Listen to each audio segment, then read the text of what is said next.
Hello, everyone, and welcome to the Love Her podcast. Yes, hello everybody. Thank you guys so much for tuning in yet again another week. Episode 6. That is so exciting. I can't believe it's been 6 weeks. I know. 6 weeks. That's almost 2 months. We're going into our now second month of the podcast. I know, How and it's the exciting. last episode before retrograde starts. It is. I'm already feeling retrograde. I am already feeling it, but it is perfectly fine. We will maneuver through. Yes, and I know last time, the last 2 episodes, Naya and I talked about our stories, and in that, there's just like so much. We're saying between the two of us, we've been through some stuff. And I think along the way, we've learned a lot about relationships, whether it be friendships, romantic partnerships, relationships with our family. I just feel like we've learned so much. And so we kind of wanted to just answer some questions that you guys have and really talk about relationships. Yeah, we're excited to now take it further. We both kind of had that parallel of us having friendships that meant the world to us, and those friends became family very easily at very tough times in our lives. So we do really find it important, relationships in general, because relationships shape who you are, and the people you're surrounded by shape who you are. So we're excited to share more about ours and our experiences with family members, friends, acquaintances, and all different kind of relationships. So welcome back to episode 6. Yeah. And so I guess I'll start off with a little question. We didn't plan this beforehand, like the question I'm about to ask. So I thought it could be kind of fun. Can I just say that we never have notes? We never. One thing about us, we are not going to have notes. I actually, really quick, a friend of mine asked, like, how do you guys plan out your podcast? And I was like, we don't. We don't have notes. So again, this week we don't have notes. We just flow and we just yap and it works. So go ahead, shoot it at me, Nez. Okay. So obviously we've had friendships in our lives from the time we were super young, like 5 years old, to now being 25 years old. What is one thing that you feel like you've learned about friendship throughout the years? If you had to say one lesson that you were like, okay, I really evolved in this, what would it be? Not everybody's your friend. Hmm. For me, personally, I feel like because I had such good friendships in high school and growing up, and I was so used to being surrounded by people that I could genuinely consider a friend. I feel like once I moved to a new city and a bigger city, you get a different dynamic of people than you do in like the suburbs or a beach town. So I had to learn really quickly and the hard way that not everybody is going to be the friend that you expect them to be. And that's okay. Like, not everybody is going to be that best friend, but you have different types of friends, different types of people in your lives that you can have for different things. You can have the party person, you can have the random catch up, you can have the very good friend, the work people, things like that. So, what about you? Yeah, I agree with that point. I think it's so important to have different friends for different things. Like you said, have one friend that you go to parties with, another that you go to the gym with. Just having those groups and recognizing that you can't have everything in everyone. I feel like something I've learned is that not even about friendship, but just relationships in general, is there are very rarely times where you can tell someone what they should and shouldn't do. Yeah. I think a lot of people run into this dilemma when they see their friend dating someone that they don't like, for example. I think we've all had that situation in high school or college where your friend was dating a guy that was treating her like shit. And as the friend, you want to help her get out of that relationship so badly. But something I've learned is that you have to let people make their own decisions. You have to. Even your closest friends, you have to.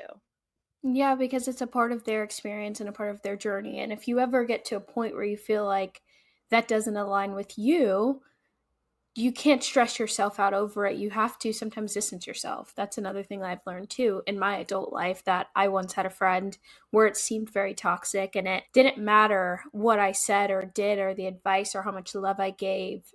She was going to make her decision at the end of the day. And at that point, you decide on what you're going to do as her friend, you know, and sometimes even you distancing yourself opens their eyes because other people will soon fall suit when they see that this isn't really making her a better person, you know, or making them a better person. So I agree with that. Yeah, and what do you think are some, for you personally, like signs that you know you're ready to distance yourself from someone? Recently, I will say my friend group has shrunk a lot. Well, people that I consider my really good friends, because I feel like I used to consider so many people my good friend, best friend, whatever. So I feel like when I got to this point of realizing not everybody is my friend and that is okay, was when I wasn't feeling respected in the same light that I was respecting. And Mhm. there was nothing wrong with whatever anybody was doing. I just had different expectations. And when I realized other people that I was considering friends didn't have those same expectations or didn't have the same respect, that is when I decided to distance myself. Because some people are okay with certain types of friendships and how certain people decide to move as a friend, but you kind of have to set what is okay with you. And I think that's with any relationship, you know? Yeah, and I think also sometimes when we're distancing ourselves from people, it doesn't have to be like something catastrophic happened. Yeah. I think it's just a lot about life phases and how you're moving. And Yeah. something that I've noticed recently, especially kind of just going through the healing journey and trying to evolve as a person, is it's hard to be friends with people that aren't on the same pace. And that Yeah. doesn't make them bad or it doesn't make me bad. It just means that, like, we're not aligned in that life phase way. We're not aligned in where we're going.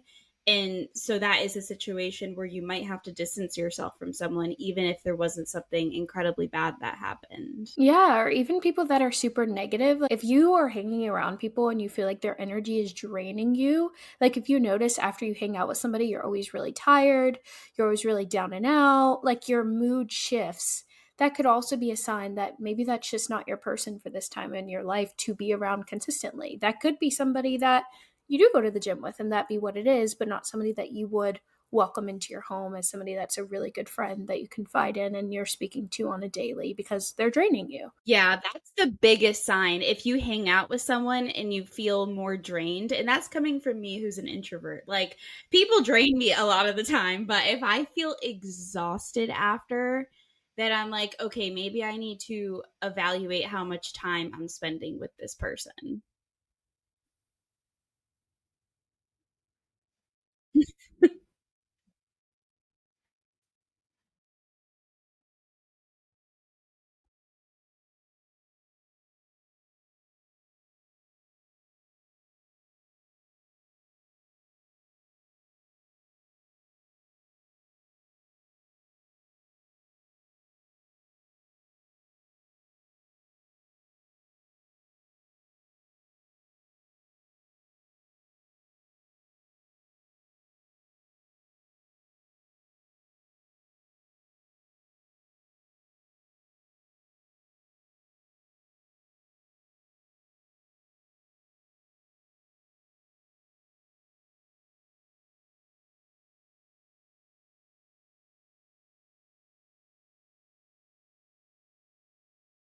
Mhm.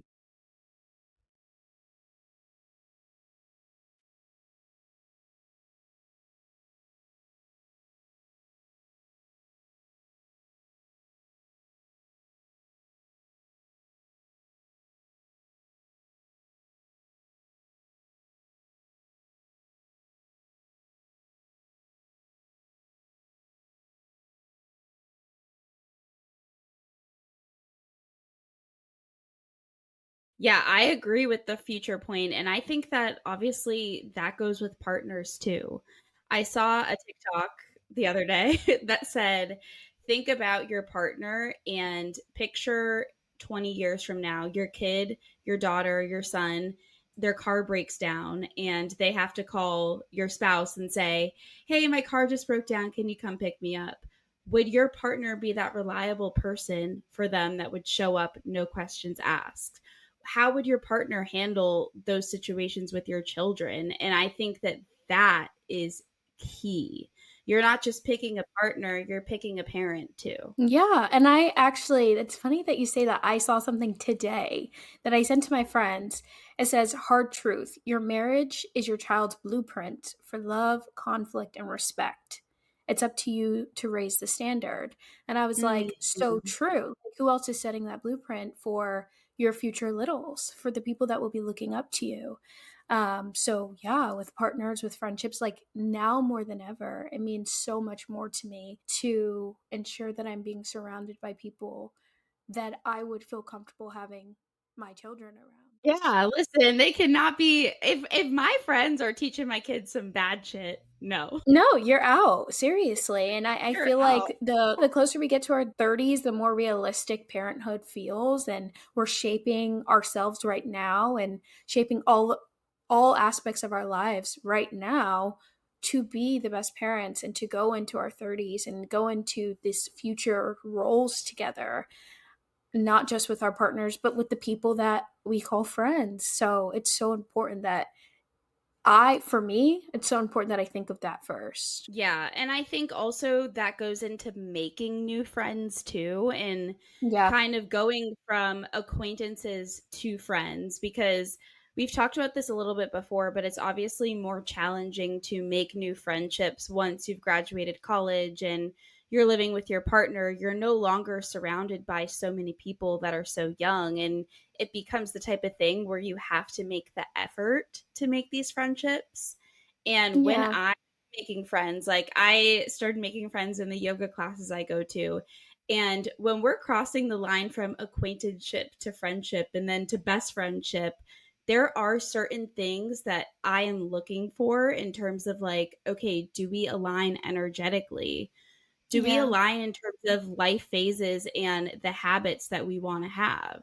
For example, if I'm trying to drink and party less, maybe I don't want to be best friends with someone that drinks and parties all the time. And that doesn't mean there's anything wrong. It's just when you're making these friends, again, going from acquaintances to friends, you really want to understand first what is it that I want to be like in my life so you can choose those people around you that embody that. Yeah, because you become the people that you surround yourself with so easily. Those people, you guys morph into having a lot of the same characteristics. And so it should be somebody that you genuinely admire too, and somebody that you really want to become. Yeah. I do have a question for you, Ness. So in the Yes. past, and even if it's shifted now, say that you do have somebody that you've been really close with, or you do have like a family member that you've kind of distanced yourself. How do you go about doing that? How do you go about kind of having that conversation of like, this is just not working for me right now? Or maybe what is some advice that you have for our audience? I mean, I think it's so situational. Like Yeah. a family member versus a friend that you've been with friends with for a long time versus someone that you've only known for a little bit of time, and also depends like how frequently were you spending time with this person, how frequently were you communicating with them. I think the most important thing that you can do is make it about you, and not in the way that you might be thinking, but when you're communicating your feelings about something that obviously is a difficult topic, like you're about to communicate that you maybe don't want to spend as much time with them, or maybe that you're not aligning, I would say make it about you. So say, hey, friend, I've been doing a lot of soul searching and I'm finding it really important that I spend the next 6 months really just honing in on my self development. So unfortunately, I can't hang out right now because I'll be doing XYZ. Obviously, you don't want to lie, but what I'm saying is the reason you're ending a friendship or relationship is because of your own growth. So make it about that. You know, Hmm. take ownership of the fact that you are growing, and the other person is going to see that as well. So that's kind of how I've been approaching that in the past few years, and how I feel like I would recommend that other people do that too. Obviously, every situation is different, but owning your own self growth, there's never going to be anything wrong with that. Yeah.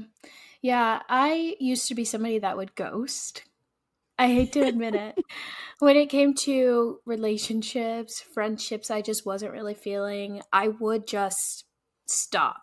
I was never really message or conversation of like, this isn't working for me anymore. It was just like, I get a couple text messages, I don't respond. I get a phone call, I don't respond until they finally get the hint. But as I've been healing and moving through this journey, I understand the importance of having that conversation, because you might also be teaching them something about themselves, or showing them that like growth can happen if you're moving out of a space that you guys were once in together. So I've had those conversations. And, one time there was a situation where somebody did not react very well to it. And I still, at that point, after I was, very respectful, and was like, this is just not working for me. I'm on a journey, and I don't know that our friendship really aligns with where I want to be for myself. They reacted very heavily and very intense. And I just didn't feed into the energy. I just was like, I'm just going to let them be. And then they turned around and they apologized. So I think in that example, it was like a moment of I still did what I needed to do for myself, and I was still very respectful. And if the person then turns around and is not being reciprocal of that respect, that has nothing to do with you, you know? Yeah. Yeah. You just gotta let them be. I actually think that the same thing goes with apologies. It's very important to apologize to people, but what we don't get right about apologies sometimes is we're waiting on a specific answer from the person.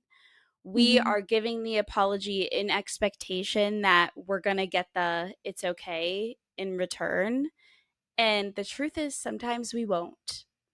Yeah. Sometimes we will give that apology and we will have people in our lives, friends, family members, it doesn't matter, that will say, what are you talking about? And that will tell us off in return.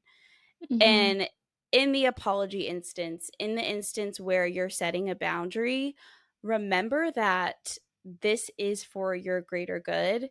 And you're doing that to get the negative energy off of your chest, to draw the line in the sand and make peace. And that's it. You can't expect a specific response. It just is what it is.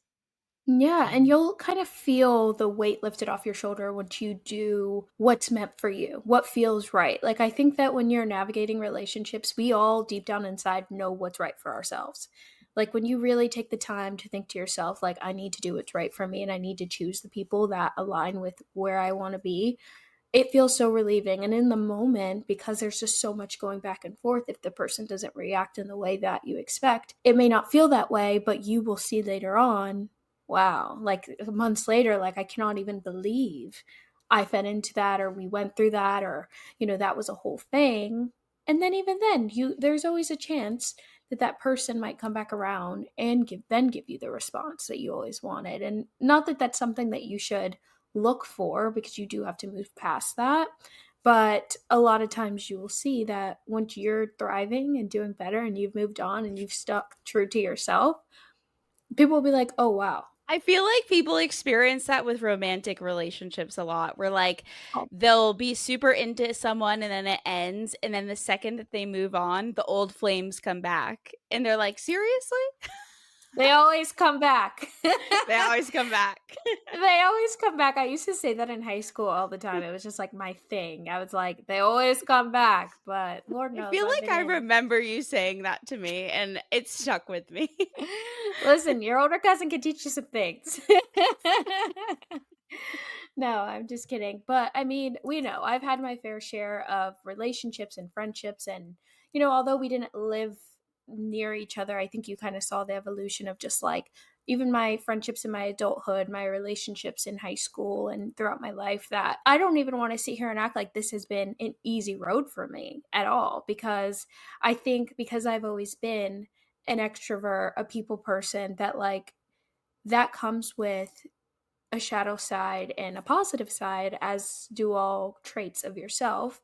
Some might say pros and cons, but I think that it has been so difficult for me if I immediately feel like I connect with somebody, to attach to that one connection that I had with them. Those few Mm. conversations, those few good moments, regardless of how it's making me feel now in my present life and how it shifted. So, being in the space that I'm in, I take friendships, breakups, relationships with family so hard. Like, it's like I feel the weight of it when I do have to kind of have that tough conversation of letting it go, of letting it go. But Mhm. being in the space that I'm in now and knowing that I am that person, I can now say that looking back on all those things and all those moments that I did have to have those conversations and it felt so hard, I thank God for it. You know? I'm like, wow, I can't even believe where I would be if I was still in that, if I was still in that Yeah. space. Yeah. And I kind of want to go back to what you said about how, you're super extroverted and when you first meet someone and you have an amazing moment and that kind of sticks with you. I used to have this theory that everyone was either one of two types of people. The first is that you meet someone and you automatically have a trust in them and that trust exists until it's broken. And then the other kind of person, which is more like me, and maybe it's an introvert extrovert thing, is that you don't really trust people until time goes on and then it's built over time. And I think that that's really interesting because, again, neither is good nor bad. It's just very interesting how different everyone is. And we all operate in relationships based on, what we saw growing up, based on our prior experiences. And so I think it's so important to understand how you personally walk through friendships and relationships. Yeah, that is so interesting. And we always have these moments in the podcast where we find We out do. how different we are. Um, but somehow we do get along really well, but our personalities are so different in the sense of you are more guarded and I am so open. Like I'll walk into a room and talk to the wall and you're like, "Wait, why is that wall that color? I don't know about that." Um but combined our personalities, I do Stellar. sometimes. Exactly. Like, I need to be a little bit more closed sometimes, and sometimes you need to be a little bit more open to Yeah, people, and so it is pretty cool to recognize that. it is. And I think also this is why it's important to be friends with people from different backgrounds, different personalities, because if you kind of stick to the same things your whole life, it doesn't give you the opportunity to learn and to really observe, okay, this is how Naya does this. And I like how she does that. So maybe I should kind of do some of that. And, that's how we grow is just observing the other people. No, literally. One time, so this is a funny side story. I told you earlier today, like I've been trying to go to bed early and wake up early and whatever. And one day I was home and I like prepped chicken the next morning, and Mackenzie goes, "You sound like Janessa." And I was like, you know what? That is something I've picked up because I do need more of a routine, and I could use more of a routine in my day to day because you get so much more done when your brain's not everywhere, and my brain is everywhere all the time. So I'm like, if I'm like more like Janessa because I'm prepping lunch so I make sure I eat every day, then call me Janessa, okay? Girls gotta eat. Girls gotta eat. No, seriously. So, I mean, going back to what you say, like, you can really learn so much from those people that you're surrounded by. And I think that it really benefits us and this relationship as family, as friends, as cousins to continue learning from each other. And we are the perfect example. I feel like we're the perfect example of really growing with somebody that you find is on the same path as you, that has the same a similar goal in life, and you can really grow and learn from. Yeah, I agree. I agree. I think the older you get, like we said, the more important it becomes. Do we want to do questions now? Oh yeah, sorry, what time is it? Everybody, Janessa has to go soon. So this will be a shorter episode, so sorry, but it's still a great episode. So I'll go ahead and read it. Okay. So, a question that we have from one of our viewers is, I'd love to hear how you determine who is a friend and who is an acquaintance. So for me, I feel like that's something that I've had to learn recently in my time here in Atlanta and kind of making shifts in my life that, like I said in the beginning, not everybody's your friend, but really determining what you value in friendship. And if that person is not giving you that, there's nothing wrong with that. But maybe that's not somebody that you consider a friend. Maybe that is an acquaintance. You still have respect for them. You still don't mind being around them. You don't mind partying with them. You don't mind being coworkers with them, whatever. But it's not somebody you're going to tell your deepest, darkest secrets to. And I think it's funny because one of my friends actually, I was on the phone with her and she was talking about Galentine's. And I was like, oh, you should get this person flowers because she said she's going to meet somebody for Galentine's. And she was like, I don't know. I was like, oh, why? She's like, because I give a lot and they really haven't given it to me in return. And I'm like, oh, she's like, yeah, but I have no issue with that. I just understand we're different friends. And I have to set a boundary so I don't feel like I'm giving too much of myself. And she was like, Mm. more so acquaintances versus friends, best friends, but I'm okay with that. And I was like, more power to you, girl. Don't get the girl flowers, but that's okay. But that Yeah, was just like I like her that. way of determining. Yeah, it was her way of determining a friend versus an acquaintance. She kind of did a little bit more just to see where it would go, caught the energy immediately and was like, "Okay, cool. I'm not offended. This is just what it'll be for me." Yeah, I like that a lot of, feeling out the temperature of what am I giving versus what is someone else giving. I feel like we don't do that often enough. It's kind of just like sometimes in friendship we assume, but that is so important. So I love that. For me personally, I think for friends versus acquaintance, what comes to mind is just being comfortable. Especially, again, I'm someone that is kind of to myself. I really won't share a lot of personal things unless I really know someone well. And with acquaintances, it's like there's no reason for me to get deep with them unless we're already going there, or there's just not a comfortability of me sharing my true self to them. And I feel like with friendship, that is a shared vulnerability. It is two people coming together and truly knowing each other and having that relationship that they choose. And so when I think about friendships, even if they're not best friends, people that I'm friends with, it's still, I'm comfortable sharing myself with you and I have a level of trust in you that I know you respect me enough to not put any negative energy on the things that I've told you. Yeah, yeah, and it's good to kind of test that out, just to not share too much. Not, it's important to know what you need in a person, but also not be so offended if somebody is not able to give that to you because of the expectation. We should align our expectations with ourselves and what we want. But at the same time, like you said, if somebody isn't able to give you that, it's okay to drop the expectation on that person. Maybe that is just not somebody you consider your bestie. Yeah, I agree. I like that.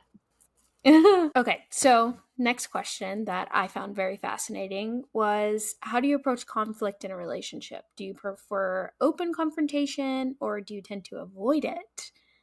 How does your partner or friend usually handle it when you do that? Are we talking? I guess we'll go based on romantic partnership or Yeah, I guess friendship. both. Yeah, I mean, Okay. however, I think in my relationship, I prefer to just talk about it and then move on. I don't like to avoid it in my relationship and I don't like to dwell in it. I think just because we live together, we've been together for 4 years. At this point, it's like if there's an issue, let's just talk about it so that we can come to a conclusion and move on to the next thing. I think in friendship, I tend to be avoidant just because if there's a conflict with the friend, I feel like a lot of times it can be solved through a simple conversation, but sometimes just getting to the conversation can feel daunting to me. So the conversation is still important for me to have, but I definitely am more avoidant in friendships just because I'm not living with them. It's a lot less in my face and immediate. I think for me, I like to try to read the space. I think we briefly talked about this before that, like, I can be very upfront about things I have to say and things that I feel. If you follow me on social media, you see that. But I also have understood that everybody handles confrontation differently, and some people need time to process it. Some people need time to just like think on it and sit with it. Whereas like I'm somebody that's like I'd rather just get this handled right now. So one thing I've learned is getting to learn the person a little more, and that's something I had to do in my relationship. Is we are two complete opposite people when we do conflict. Mackenzie tends to be somebody that's like, oh, I'd rather just move on, and I am somebody that's more outspoken about it. So it does end up having to be where I'll have to ask, like, let me know when you're ready to talk about this.